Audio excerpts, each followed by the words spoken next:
sinon tu vas m'accompagner pour faire quelque chose. Donc, bah, tu peux m'y avoir. Je peux monter. Donc, bah, tu n'as pas de moi, pour moi, j'ai cherché mon corps, mon connaît d'ailleurs, mon aïe, depuis ma jour, il va que ça va sauter, puis on descend.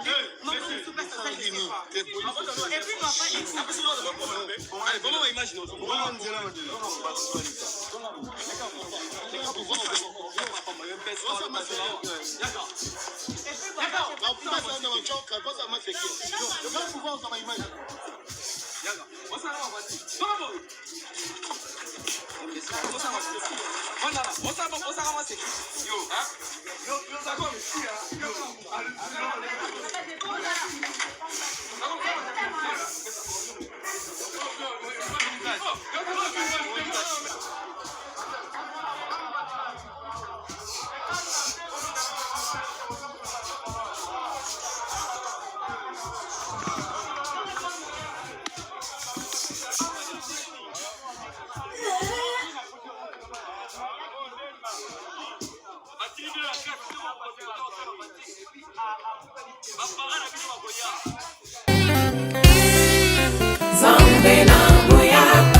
ezalinga wa bino mère Dorcas la grande dame kande to misana wa kopesa basango pe kopesa conseil nzamba pambolela ngai bino to sesaka te kopambola bino o ezali elembo ya bien pona ko assurer bino kimia pe protection ya nzambe pendant que bokolanda ba émission na biso talaka une chaîne de différence où ils ont présenté Christ au centre malgré qu'on peut parler de tout parce que yesu nde moboko bandeko esali pasi komona bana ya classe na ba uniforme s'il vous plaît bagenda kosala bikobo nalobi bikobo na kati ya ba chantier esila te na ba uniforme s'il vous plaît ya noir blanc ya bleu blanc ba uniforme ya bleu blanc ya noir blanc donc bana ya mike bana oyo baza bana mike baza ba mineur na c'est 18 ans bana ba 15 ans 13 ans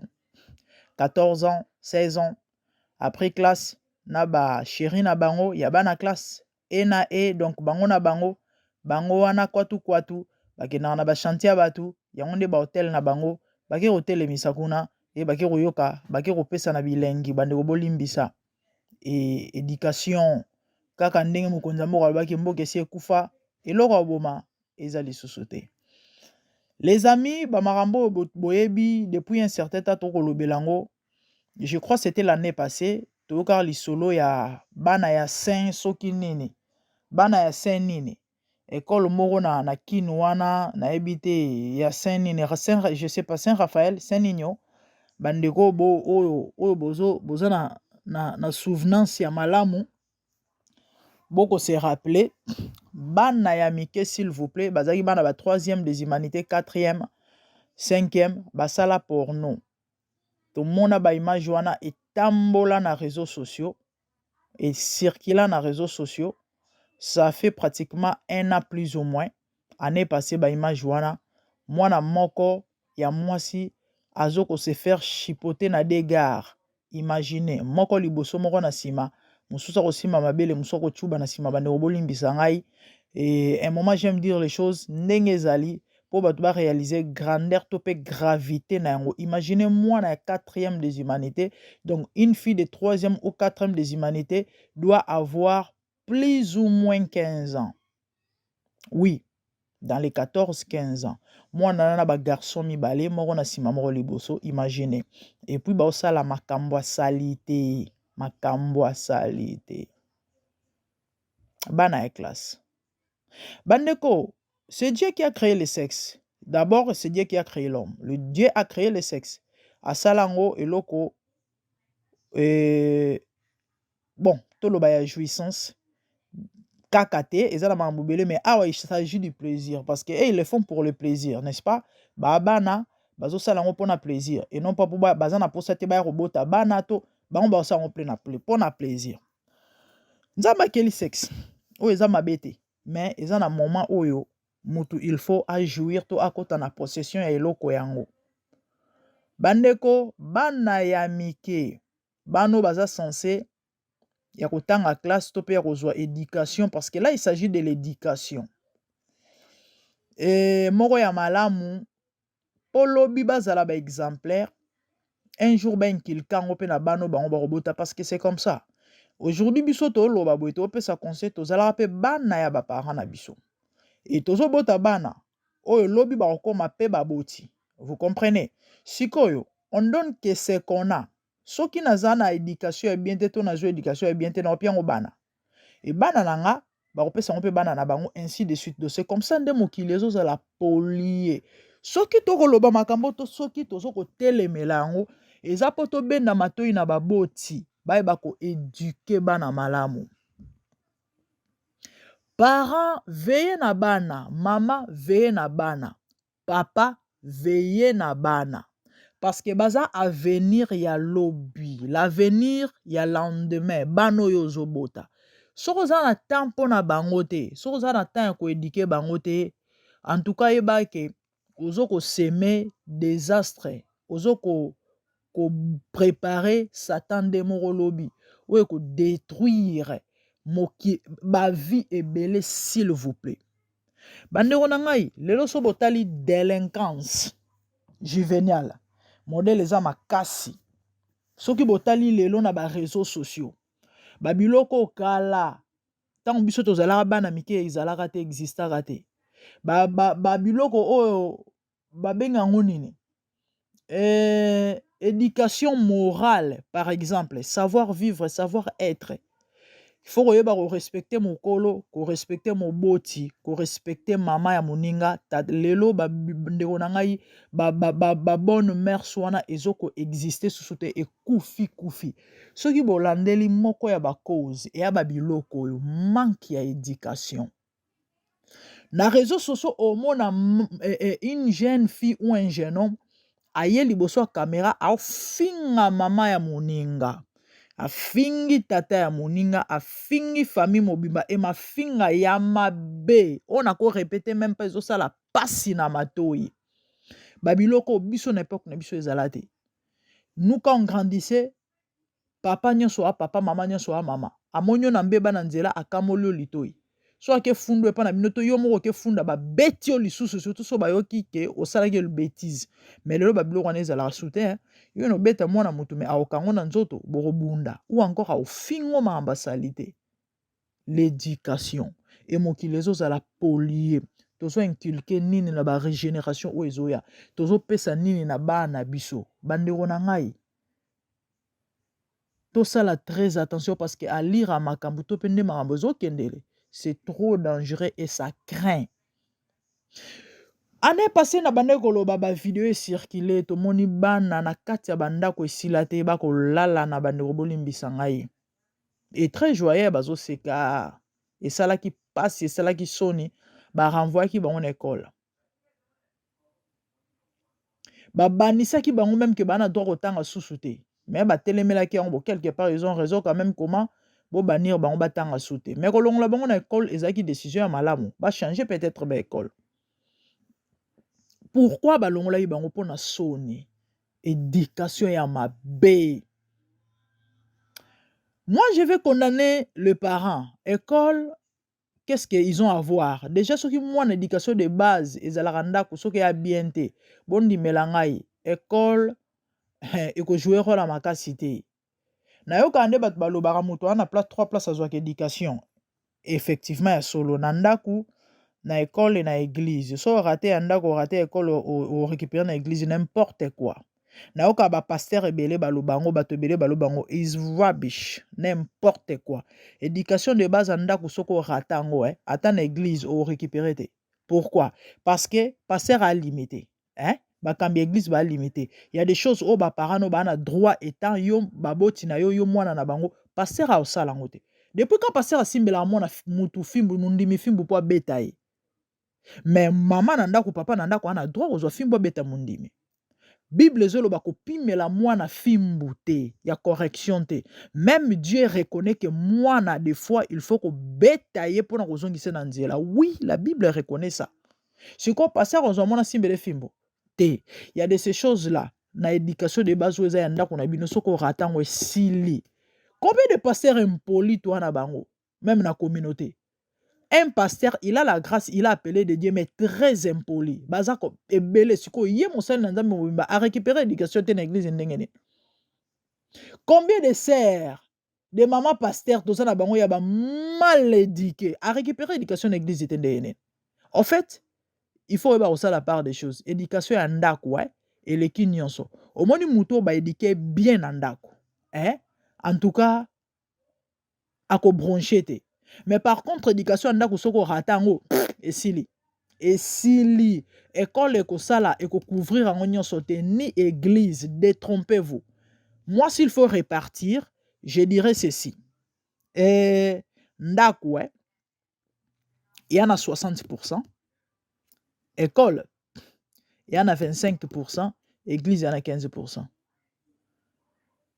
Eh, Kebakou toute église n'a pas 10%. École, 30%. Ben oui, croyez-moi. Croyez-moi. Croyez-moi. Pour ça, tu as expliquer. École, les autres, t'es à moi, nini. Ndaku, église. En tout cas, église. Bon, moi, c'est plus mamba molimo, hein. Ouais, bon, moi, c'est plus mamba molimo. C'est vrai, qu'au fin, qu'au sala moninga mabete, oui. Et te babate Arabie Saoudite, mais croyez-moi, moto aïe. En fait, c'est un peu ça, hein. C'est un peu ça parce que ce dans le bina banako expliquer et au liabiso ngonga. J'ai parlé de l'éducation bandeko nangai poto bunga te to pena bunga te parce que moment je parle beaucoup, hein. Wokana okende na robosa na même. Tozo le bela bana bako sala bikobo na ba chantier. Ezo pesa pasi soni surtout pe mawa. Bano bake classe baboti bayebi ke bake classe. Nzokande bakendaka na bango kosala makambo na bango bake classe bake makambo mosusu na ba toilette ya ba école na ba chantier esila te na libanda baza na ba vie na bango misusu. Yango toye a poto benda ba parents matoi. En disant ceci, moboti solola kana mwana. Boyebi des fois ba africain tozala air moko na lolenge moko ya koborolela bana pe mutu esalaka ke to raté to pe to loupé ba biloko ebele. Mama papa avivaka na mwana on dirait lion moko boye na ebité. Donc l'enfant a du mal des fois à s'exprimer. Tu as kotalisa maman ba réalité mususu to papa. C'est pas bon. Moi il faut solane le rôle camarade. Moi il faut kozala malamu de façon que soki likambo ezali aza na facilité ko fungolelo mutema pe ko yebisa de quoi il s'agit. Oui. Mais des fois, surtout les Africains, tous en a lolenge na biso moto borole la bana biso to kansaka yango nde éducation, mais non, c'est pas ça. Et to ya ko sutuka et commis trop tard. Vous comprenez? Et to ba ko éduquer bana. Yebaka ko contrôler téléphone ya mwana. Ba o basi ba komi na âge peut-être ozana ba téléphone. Yebaka ko zwa soin ya mwana ko sololaka na mwana ko lakisa mwana surtout. Kolobela sur la vie. Bon, moni bano bozo mona. À un certain âge, c'est pas la peine de rebombele makambo. Parle-lui du sexe. Et l'obanaye, avantage na désavantage. Talisaye, pourquoi il n'a pas droit ou encore elle n'a pas droit à un certain âge. La qui sait en l'obanaye. Bon, constatez, hein, bana o kutu bakola ke bateya bango. Bateya bango bamakambo mususu tel que otozo lobawa, on les apprend, on les dit tout par rapport au sexe. So bolandeli bango nde kutu bakolaka mie tope malamu par rapport à ça. Pourquoi? Ayebi ke à un certain âge tope na moment songolo pakala j'ai pas droit. Pourquoi? Parce que mais na moment oyo soki na komi na mbula boye naza na droit kozala na copain ton petite amie et parce que na komi na âge et puis malgré ça il faut na yeba ko éviter ko sala boité parce que non, tu sais la Bible dit pour des chrétiens ou encore bateau bazo sambela par exemple. Non, la Bible dit que l'impudicité ou encore comment on appelle ça, bikobo na lingala eza lisumu, donc je suis obligé d'être marié premièrement, par exemple, hein, par exemple. Vous allez comprendre que ces enfants-là, c'est vrai, naoloba à 100%, mais généralement, bazalaka quand même na moi ba fondement topé ba base, et bon remarquer que et mingi kutu ya bongo nde bakola bien. Pourquoi po ayebi? Mais bano bakenda ko découvrir makambo libanda. Nanda ko ba enseignant ete ba apprenant ete ba lakisa ete ba yebisa ete. Bango nde bazala ba bombe. Po azo yebela ngo libanda. Et na libanda kuna ezate ke bazo lakisa ye mabe a des avantages. Ya eloko wana o ya okende koluka kosala te. Ya ebika ke no ok basala boye. Eza pona sentiment, pona bilengi. Ya ok sala pona bilengi. Ayebi que non, nazo sala mabe, ça va me détruire. Na molimo pe na nzoto. Pona. Donc, parents, tozala na temps ya kosololaka na bana. Zala ouvert na mwana, to pe ouverte, akomi na un certain âge, parce que ok, kuta na ba camarade. Oh, peut-être baza na éducation mon côté. Mwana monga 13-14 ans, absi atoboka, par exemple. Abeba na ye. Parce que mwana no aki école secondaire, obanaka ko bombele makambo. Non, il faut ebisa ye. Loba na ye ke ndenge ozokende wana okuta na ba camarade ya mabe. Na âge na wana droit kopente. Pourquoi? Oyebisi le pourquoi. Donc, ata soko moni ba camarade ya ndenge wana kokota na mamu na bango te déjà kozala mina bango te. Pourquoi? Po ba kobe biso. Lakisa ye ba pour na ba contre. Démontrer A plus B ya mabe na malamu. On comprend que tu auras moins de problèmes. Mais oh, quand tu ne dis rien, au land de la rapé moi nate, osa surpris hein. Na 15 ans moi na elo zemi nanda quoi. Mususu kutu zemi koti mais attends que no longola et créer ba problème maman zo ko apprendre que non et indaki hein bakata ki trompe ou bien kendaki mabe moi na zu ba problème a Pauline kati ba biloko neze belé. Au moins na kufa qui par exemple. Donc parents, chers parents s'il vous plaît, c'est trop dangereux babiloko yo.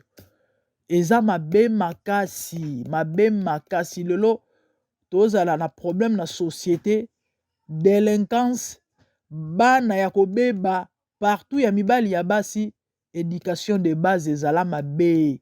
Yango ezopesa ba résultat oyo. Yango epesa ba résultat oyo.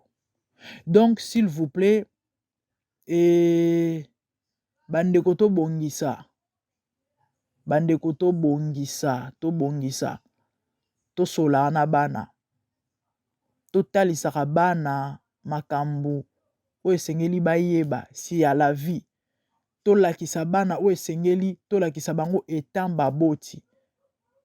Mama, saka mwana, est-ce qu'on contrôlaka? Téléphone à mwana, est-ce qu'on contrôlaka? Tant mwana zalaka te na ndako, est-ce que oyebaka bisika mwana zalaka? Tant mwana zalaka ona ke pa baninga to na chambre zo solola na na baninga na téléphone je sais moi. Est-ce que maman ozalaka attentif ya ba mouvement mwana zo sala? C'est très important. À un certain âge mwana il faut vraiment surveillance. C'est vrai soka se akoli et comme na ba moment peut-être ba mara mususu okoki kokota mozindo te parce qu'akoli mais na âge moko mama oza na devoir ya koyeba nyonso ya mwana. Bref, l'éducation est un devoir à maman et papa. Mais na oloba na maman parce que c'est à la maman 80% de responsabilité. Ya ba mara misusu surtout na bana basi. Certainement vous comprendre ngai. Les amis pour na chuter, est-ce que boyeba ke ko beba ya mwana? Kobonga ya mwana, pardon, 80 à 90% est dépendant na baboti. Est-ce que boyebaka? Est-ce que boyebaka que ce qui mwana a échoué na vie? Ce qui mwana baby ezalaka responsabilité à baboti. Est-ce que boyebaka? Je ne le dis pas parce que nous sommes meilleurs parents. Tozo meka biso nyonso. Avec l'aide de Dieu, on va y arriver. Mais c'est bibliquement écrit. Makomi zoloba lakisa mwana nzela kolanda. Enfin que tango okoma mukolo sans détourner te. Qu'est-ce que cela veut dire? Au moni éducation opia mwana yo. Nde éducation wana muto ko déterminer lobi na ye. Nzelo kolakisa mwana. Mwana aneti mai. Mai vase nyonso ko chango a ozo forme wana. C'est comme ça avec l'enfant. Ouais, c'est comme ça avec l'enfant. Il y a un moment maman tant vous êtes démissionnaire, toi papa, parce qu'il y a des parents démissionnaires. Moi, je ne peux apprendre ma kambuli banda. Et ça, quelque part, éducation au bino bozo pesaï. Oui, parce que c'est votre responsabilité. Ce qui veut dire, tant azo beba, et ça bino. C'est comme ça. Bref, la famille, veillons sur l'éducation de nos enfants. Parce que, bah, maman boza qui torote. Bah, maman boza qui torote. Et ça, vraiment qui torote. To komi na biso na suka. Et ça, qui tolikati na bonzambe. Na mère Dorcas, la grande dame. De bonnes choses à vous. Quant à moi, na moni mino balasima. Merci, à plus.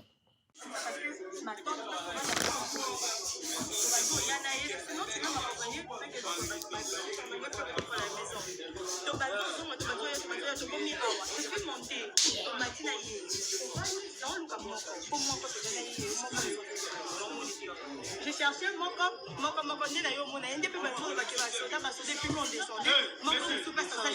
et puis